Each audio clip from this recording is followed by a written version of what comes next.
कहा था कि वहां तो एक घास का तिनका भी नहीं उगते। वहां केवल घास का तिनका ही नहीं बल्कि सब जानते हैं वहां पश्मीना के उत्पादन होते हैं, वहां सोलर एनर्जी के स्कोप होते हैं, वहां जियो थर्मल प्रोजेक्ट के स्कोप होते हैं, वहां आजकल टूरिस्ट बूमिंग पे है, यूरेनियम है। माननीय अध्यक्ष महोदय, मैं आपका आभारी हूं कि मुझे आपने आज जम्मू कश्मीर प्रदेश के अत्यंत दुर्गम एवं बर्फीले क्षेत्र लद्दाख के प्रतिनिधि के रूप में महामहिम राष्ट्रपति महोदय के अभिभाषण के समर्थन में धन्यवाद भाषण के लिए कुछ शब्द कहने की अवसर और अनुमति प्रदान की। अध्यक्ष जी, पढ़ते रहो। आज भारत के आम जनता खुशकिस्मत और गौरवान्वित है कि आज़ादी के इतने वर्षों बाद देश में एक आम लोगों की सरकार बनी है, जहां आम किसान, मजदूर, दबे पिछड़े, गरीब लाचार, युवा युवतियों, छात्रों, ठेले वाले, छोटे व्यापारी जैसे समाज के अंतिम पंक्ति में खड़े लोगों को पहली बार अपनी सरकार में अपने लोगों के प्रतिनिधि के रूप में देखने का अनुभव हो रहा है। और मैं गर्व महसूस करता हूं माननीय प्रधानमंत्री श्री नरेंद्र मोदी जी के नेतृत्व में और अपने क्षेत्र के निवासियों के आशीर्वाद से एक युवा होने के बावजूद भी मुझे इस सदन में खड़ा होने का जो मौका दिया, और ये केवल मोदी जी के लीडरशिप में ही मुमकिन हो पाया है। इसीलिए नारा लगा है कि मोदी है तो मुमकिन है। मेरे जैसे लाखों युवा युवतियों को भी अब समाज और देश सेवा से जुड़ने की प्रेरणा मिलने लगी है। ईमानदारी, कर्तव्यनिष्ठ और निस्वार्थ भाव से समाज और जन सेवा की जा सकती है। इसका अनुभव हमारे प्रधानमंत्री श्री नरेंद्र मोदी जी ने न केवल हम युवाओं को सिखाया बल्कि खुद करके दिखाया भी है। आज प्रधानमंत्री श्री नरेंद्र मोदी जी के द्वारा, मैडम स्पीकर, मैं आपकी अनुमति से बोल रहा हूं और एक ही समय पे दो सदस्य नहीं बोल सकते। मैडम स्पीकर, हाउस का डिकोरम है। जब आपने अनुमति प्रदान किया, मैं आपकी अनुमति से बोल रहा हूं। अब मेरे बोलने के समय वो है तो मैं क्या बोलूं मैडम स्पीकर, और this is my madam speech. ये मेरा फास्ट स्पीच है और उसको भी डिस्टर्ब कर रहा है। आज प्रधानमंत्री श्री नरेंद्र मोदी जी द्वारा संचालित अनेक प्रकार की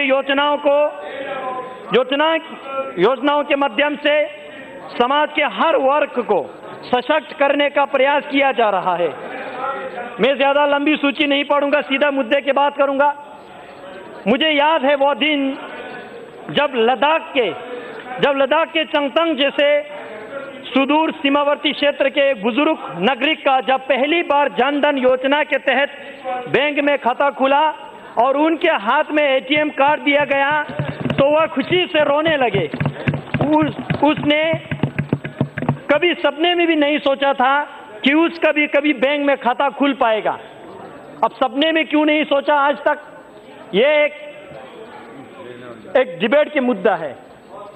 पिछले 55 वर्ष इस भारत राष्ट्र पे जिन्होंने राज किया, लद्दाख को आज तक नहीं अपनाया। मैं इस सदन को आपके माध्यम से याद दिला दूं, 1965 के युद्ध के बाद जब अक्साई चीन उस तरफ चले गए तो किसी ने ऐसा स्टेटमेंट दिया जो आज तक लद्दाख वालों को डिमोरलाइज करके रखा। कहा था कि वहां तो एक घास का तिनका भी नहीं उगते। वहां केवल घास का तिनका ही नहीं बल्कि सब जानते हैं वहां पश्मीना के उत्पादन होते हैं, वहां सोलर एनर्जी के स्कोप होते हैं, वहां जियो थर्मल प्रोजेक्ट के स्कोप होते हैं, वहां आजकल टूरिस्ट बूमिंग पे है, यूरेनियम है। इस सारे अपॉर्चुनिटी को अगर जानने की कोशिश किया तो केवल नरेंद्र मोदी जी ने ही किया है। हमारे प्रधानमंत्री माननीय श्री नरेंद्र मोदी जी भारत के पहला प्रधानमंत्री है जो अपने 5 साल के कार्यकाल में लद्दाख जैसे क्षेत्र में 4 बार आते हैं। मैं इसका आभार व्यक्त करता हूं। माननीय अध्यक्ष जी, राष्ट्रवाद और सीमा सुरक्षा को सर्वोपरि रखते हुए सरकार के द्वारा सैनिकों के मनोबल और आकांक्षाओं को ऊपर उठाने के लिए अनेक योजनाओं पर काम शुरू कर दिया गया है। आतंकवाद पर जीरो टॉलरेंस की नीति के तहत सुरक्षा बलों को इससे निपटने के लिए पूरे छूट दी गई है। महोदय अभी तो बोलना शुरू किया है, प्लीज। परिणाम स्वरूप कश्मीर में आतंकवादियों के सफाई के साथ साथ राष्ट्र विरोधियों पर शिकंज कसता जा रहा है, जिसके कारण पत्थरबाजी के घटनाओं में निरंतर कमी आ रही है। महोदय, मोदी है तो मुमकिन है।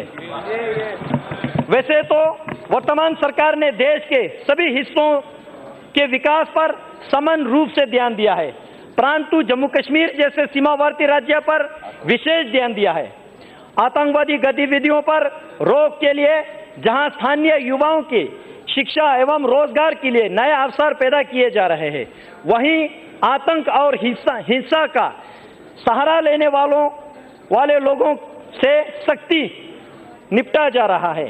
सर्जिकल स्ट्राइक के माध्यम से देश के अंदर और बाहर के दुश्मनों और आतंकवादियों को कड़ा संदेश दे रहा है। शिक्षा के संस्कार के साथ सांसद सभापति महोदय प्लीज, मैंने अपने क्षेत्रों को अभी मुद्दा चुना है, मैं थोड़ा थोड़ा टच करके जाऊंगा, मैं ज्यादा समय नहीं लूंगा आपकी अनुमति से। शिक्षा को संस्कार के साथ जोड़ने पर बल दिया जा रहा है। भारत के गौरवमय इतिहास और संस्कृति के अध्ययन और रिसर्च को बढ़ावा देने के लिए अनेक कदम उठाए जा रहा है। लद्दाख में यूनिवर्सिटी शिक्षा की व्यवस्था नहीं होने के कारण वहां के दूर दराज के लोग अनेक प्रकार के कष्टों और